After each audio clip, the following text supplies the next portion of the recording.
ដង្ហើម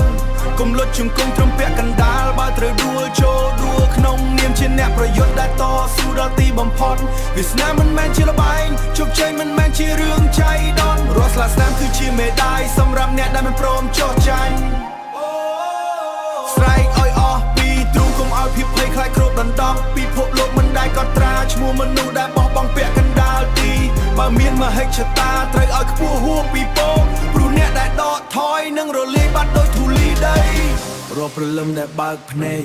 អញប្រសិទ្ធិខ្លួនឯងដែលមាស់មុតទូផ្លូវនេះឯកោក៏អញមិនដែលរីរែកនឹងបន្ត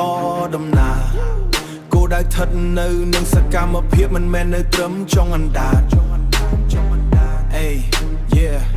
ចង់បានភាពអស្ចារ្យត្រូវបដូរដោយញើសនិងឈាមគ្មានអ្នកណាសួររកគ្រឹះស្គល់នៃភាពលំបាកកាលពីដំបូងតែគ្រប់គ្នានឹងអោនក្បាលគ្រប់នៅពេលដែលអញឈរលើកំពូលគុំចំណាយដង្ហើមរអ៊ូទាំដូចមនុស្សដែលគ្មានវិញ្ញាណ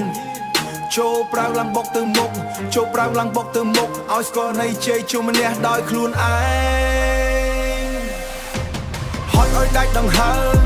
កុំលុតជង្គង់ត្រឹមពាក់កណ្ដាលបើត្រូវដួលចូលដួលក្នុងនាមជាអ្នកប្រយុទ្ធដែលតស៊ូដល់ទីបំផុតវាសនាមិនមែនជាល្បែងជោគជ័យមិនមែនជារឿងចៃដន្យរាល់ស្លាកស្នាមគឺជាមេដាយសម្រាប់អ្នកដែលមិនព្រមចោះចាញ់